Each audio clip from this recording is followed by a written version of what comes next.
শুধু বিঘে দুই ছিল মোর ভুই, আর সবই গেছে ঋণে।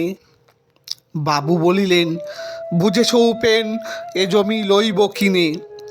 কহিলাম আমি, তুমি ভূস্বামী, ভূমির অন্ত নাই। চেয়ে দেখো মোর আছে বড় জোর মরিবার মতো ঠাই। শুনি রাজা কহে, বাপু জানো তো হে করেছি বাগানখানা, পেলে 2 বিঘে, প্রান্ত ও দিঘে সমান হইবে টান, ওটা দিতেই হবে।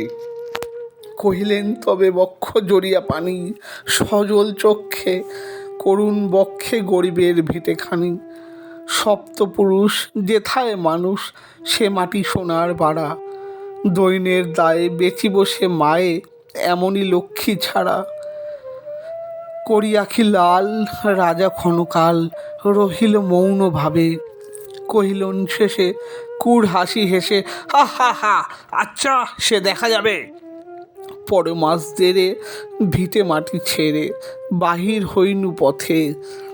করিল ডিক্রি সকলই বিক্রি, মিথ্যা দেনার খাতে। এ জগতে হায় সেই বেশি চায়, যার আছে ভুরি ভুরি। রাজার হস্ত করে সমস্ত কাঙালের ধন চুরি। মনে ভাবিলাম, মোরে ভগবান রাখিবে না মোহগর্থে। তাই লিখে দিলু বিশ্ব নিখিল 2 বিঘার পরিবর্তে। সন্ন্যাসী বেশে ফিরি দেশে দেশে, হইয়া সাধুর শিষ্য। কত হেরিলাম মনোহরা ধাম, কত মনোরম দৃশ্য।